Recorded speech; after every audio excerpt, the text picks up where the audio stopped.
Hello दोस्तों, हमारे channel में आपका स्वागत है। आज हम सुनेंगे पीपल सींचने व तुलसा माता की कथा।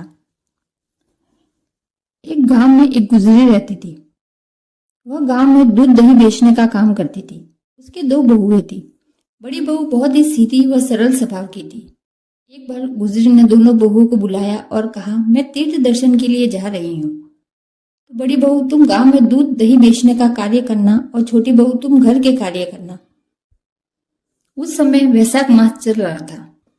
दूसरे दिन गुजरी तीर्थ दर्शन के लिए चली गई और बड़ी बहू दूध दही बेचने गांव में। जब बड़ी बहू गांव में दूध दही बेचने जा रही थी तो उसने रास्ते में देखा कुछ महिलाएं पीपल सींच रही हैं। उसने उन महिलाओं से पूछा कि ये आप क्या कर रही है। तब उन महिलाओं ने कहा, हम पीपल सींच रही हैं। इसे सींचने से घर में धन धान्य और समृद्धि बनी रहती है। तब बड़ी बहू ने सोचा, मैं भी अब रोज दूध दही से इस पीपल को सींचूंगी। अब बड़ी बहू रोज दूध दही से उस पीपल को सींचती और ऐसा करते करते वैशाख मास बीत गया। सासू भी तीर्थ दर्शन से वापस आ गई और बड़ी बहू से बोली कि दूध दही का हिसाब लाओ। तब बड़ी बहू पीपल के पेड़ के नीचे गई और वहां बैठकर पीपल देव से प्रार्थना करने लगी, हे पीपल देव, मैंने तो अपना दूध दही आपको सींच लिया। अब सासू माँ हिसाब मांग रही है, मैं उसे हिसाब कहाँ से ला के दूं। और ऐसा बोलकर वो रोने लगी। तब उस पेड़ में से पीपल देव प्रकट हुए और उन्होंने उसे पीपल के पत्ते देखकर कहा, इसे जाकर अपने संदूक में रख लेना।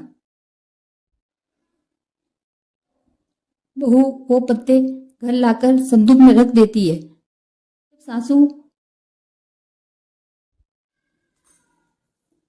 जब सासू हिसाब मांगती है तो बहू कहती है, संदूक में रखे हैं, आप जाके ले लीजिए। जब सासू संदूक खोलती है तो देखती है उसमें हीरे मोती और सोना चांदी चमक रहे हैं। वो बहू को बुलाती है और कहती है, इतना सारा धन कहाँ से आया।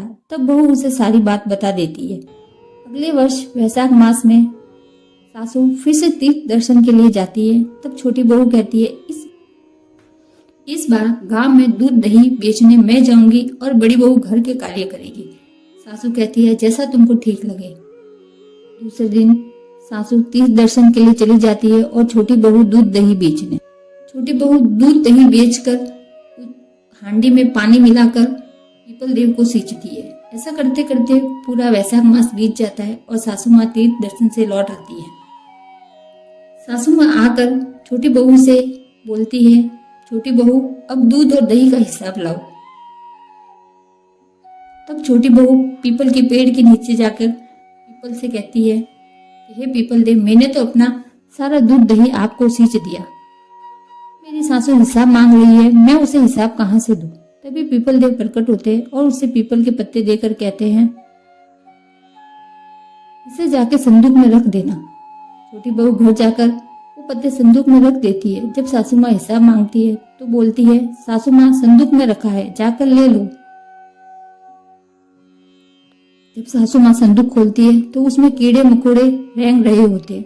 सासू माँ कहती है, बड़ी बहू ने सत से पीपल को सींचा था, लेकिन तुमने लालच से, इसीलिए तुम्हारे पीपल के सारे पत्ते कीड़े मकोड़े बन गए और बड़ी बहू के हीरे मोती। हे पीपल देव, जैसा फल आपने बड़ी बहू को दिया वैसा ही आपको सींचने वाले सबको ऐसा फल देना। तुलसा माता की कथा कहने से पहले यदि आपने मेरे चैनल को सब्सक्राइब नहीं किया है तो प्लीज उससे पहले सब्सक्राइब करें और लाइक करें। तुलसा माता की कथा। एक गांव में एक बुढ़िया रहती थी। वो रोज तुलसी माता को सींचती थी और उनसे प्रार्थना करती थी, मैं तेरा बिदला सींचती हूँ, मुझे बहू दे, पीताम्बर की धोती दे, मीठा मीठा ग्रास दे, वैकुंठ में वास दे, चटक की चाल दे, पटक की मौत दे, चंदन का काट दे, रानी सा का राज दे, दाल भात का भोज दे, 11 की मौत दे, कृष्ण जी का कंधा दे। तब तुलसी माता यह सुनकर सूखने लगी। एक बार भगवान ने उनसे पूछा कि हे तुलसी, तुम इस तरह क्यों सूख रही हो। तुलसी माता ने कहा, एक बुढ़िया रोज आती है और मुझे सींचते हुए कहती है, एक बुढ़िया रोज आती है, मेरा बिल्ला सींचती है और मुझसे प्रार्थना करती है कि मुझे बहू दे, पीताम्बर की धोती दे, मीठा मीठा ग्रास दे, वैकुंठ में वास दे, चटक की चाल दे, पटक की मौत दे, चंदन का काट दे, रानी सा का राज दे, दाल भात का भोज दे, 11 की मौत दे, कृष्ण जी का कंधा दे। मैं उस बुढ़िया की सारी बातों को पूरा कर दूंगी, लेकिन कृष्ण का कंधा कहाँ से लाऊंगी? तो भगवान बोले, जब वो मरेगी तो मैं उसे अपना कंधा देने जाऊंगा, तो बुढ़िया माई से कह देना। इसी तरह बुढ़िया का सारा जीवन आराम से बीत जाता है और एक दिन उस बुढ़िया की मृत्यु हो जाती है। गांव के सब लोग उसके अंतिम संस्कार के लिए आते हैं, लेकिन जब वो माई को ले जाने लगते हैं तो वो किसी से नहीं उठती। तब गांव के सब लोग बातें करने लगे, अरे कैसी पापिन है जो किसी से उठाई नहीं जा रही।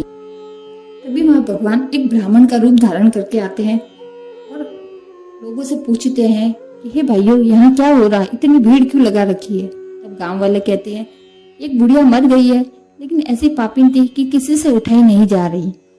भगवान बोलते हैं, तो वो ब्राह्मण कहते हैं, मैं माई के कान में एक बात कहूंगा तो बुढ़िया माई उठ जाएगी। वो ब्राह्मण माई के कान में जाकर कहता है, बुढ़िया माई मन की निकाल ले, पीताम्बर की धोती ले, मीठा मीठा ग्रास ले, वैकुंठ का वास ले, चटक की चाल ले, पटक की मौत ले, कृष्ण जी का कंधा ले। यह सुनकर बुढ़िया माई हल्की हो गई। भगवान ने कंधा दिया और बुढ़िया बाई की मुक्ति हो गई। हे तुलसा माता, जैसे आपने बुढ़िया माई की मुक्ति की, वैसा ही सबकी मुक्ति करना।